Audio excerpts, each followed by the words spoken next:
Here's how to install Dead by Daylight 1.9.3, the extended edition. Step 1, just like every other old version, is to disable your antivirus. To do that, press Windows key or go to the search icon on the bottom left of your taskbar and type in Virus.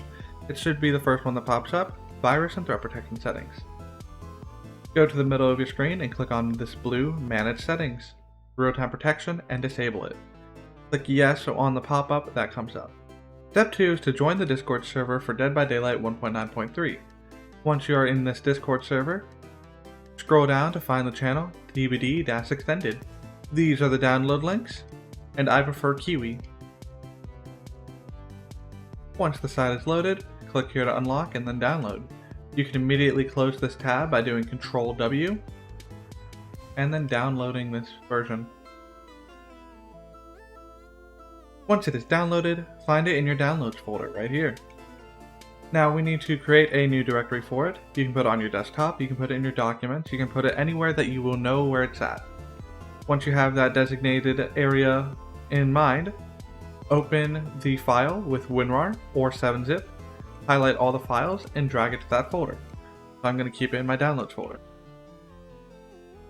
Now drag and drop everything. While the files are unzipping, you can go into your virus and threat protection settings and create an exception to the folder. That way, no files get deleted. So step 1 is to go back into virus and threat protection settings, find Manage Settings, scroll down until you find Add Exclusions, click Yes on the pop-up, add an exclusion, folder, and find the folder. Select folder, and it should show up right here. Once you have the game files downloaded and the directory excluded from your antivirus, you need to open Steam and install Crab Game. You can either search it up through Steam or just run this install steam disguise.command prompt file. And then install Crab Game. Next, to ensure that you don't have any connection errors, you need to fix EC Anti-Cheat. To do that, go into the Dead by Daylight 1.9.3 Discord server, go to Downloads, scroll up until you find Dead by Daylight EC Anti-Cheat, and download the new EC Anti-Cheat. Once you have the new EC Anti-Cheat installed, WinRAR, extract here. And you have this folder. First, you need to go into DBD 1.9.3, your game files, EC Anti-Cheat, and run the EC Anti-Cheat setup.exe, choose Dead by Daylight, and uninstall. Then install it, finish, and then go into this one and install the correct EC Anti-Cheat. Dead by Daylight, repair service. And this should fix any connection errors you experience. Now, if this is your first time playing Dead by Daylight on this computer, or any video game for that matter, then you are most likely missing some DirectX files and Visual Studio files to have the game function properly. To do that, you need to go into Development, Requirements, and install these two files, DirectX from June 2010 and Visual Studio Redist x64. You will know you need to install these files if you get missing DLL errors. We need to go into Steam, Steam Settings, Downloads, and change your download region to Russia, Moscow, and then restart Steam. Once your game region is set to Russia, Moscow, you're ready to launch the game. So double click startgame.exe, more info run anyway, and click allow.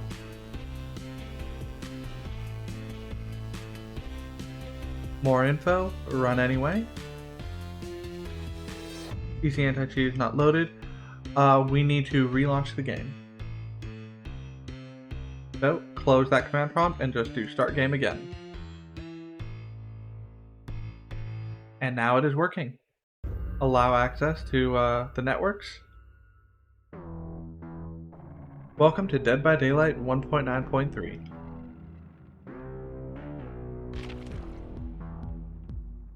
Accept the end user license agreement.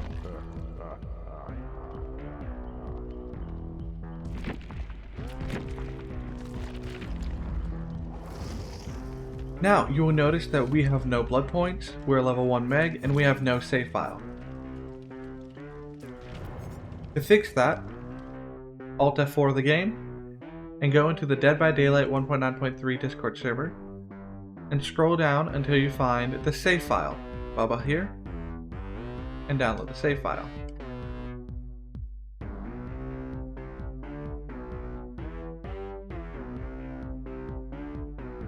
Once you have the save file downloaded, on your keyboard do Windows key R and type in app data.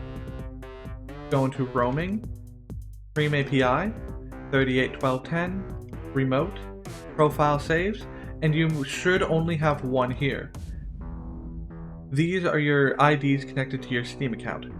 I know that this is my current Steam account ID. So what you do is you Control X and paste in the save file here, copy the name of the file, and then delete this file, and paste in the new name.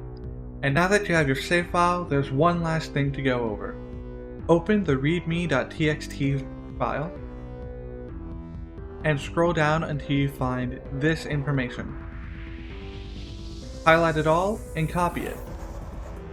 Now do Windows key R, app data,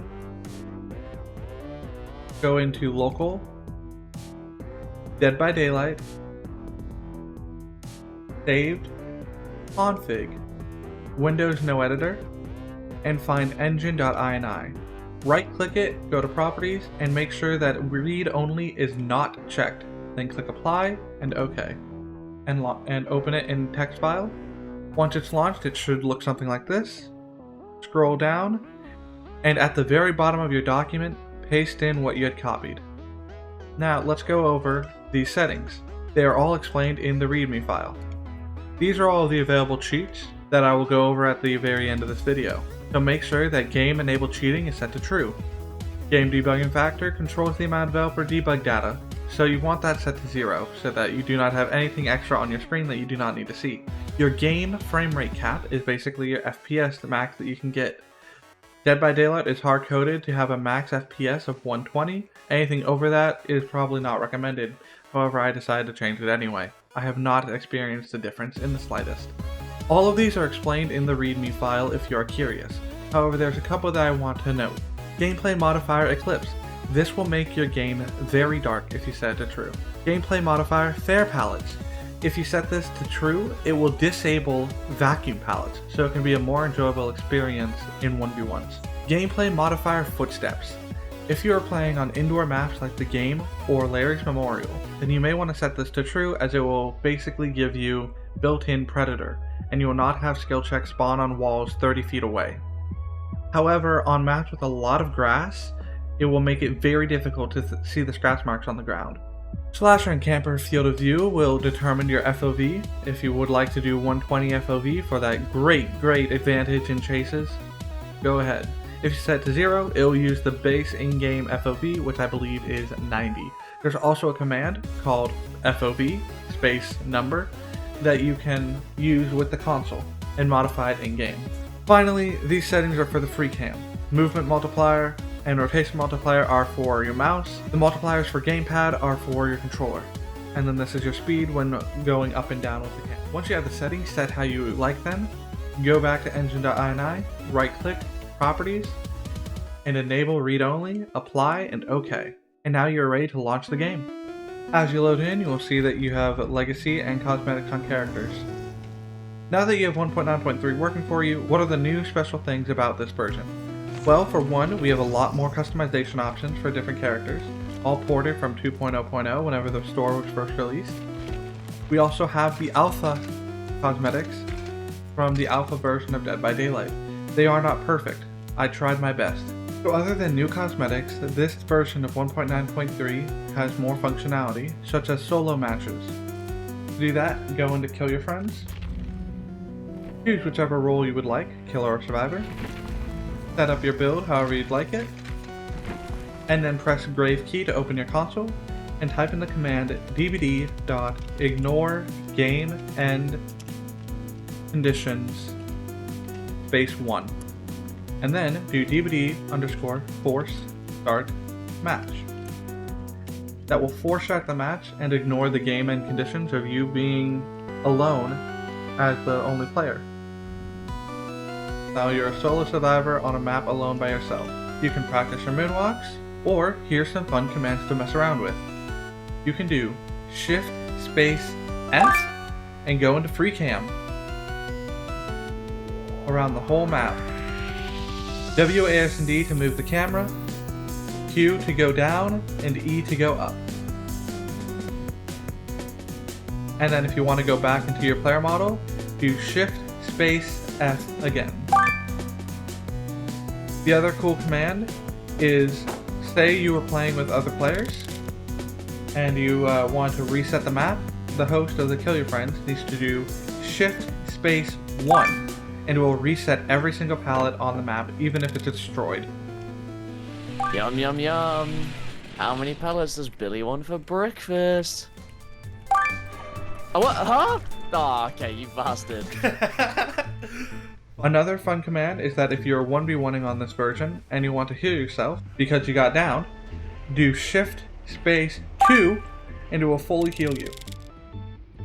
Also, if you use a bunch of your item, you can do the same command, Shift Space 2, and it will repair all of your things as well as give back your exhaustion. Also, as the host, if you do Shift Space 9, it will spawn an AI-less survivor model.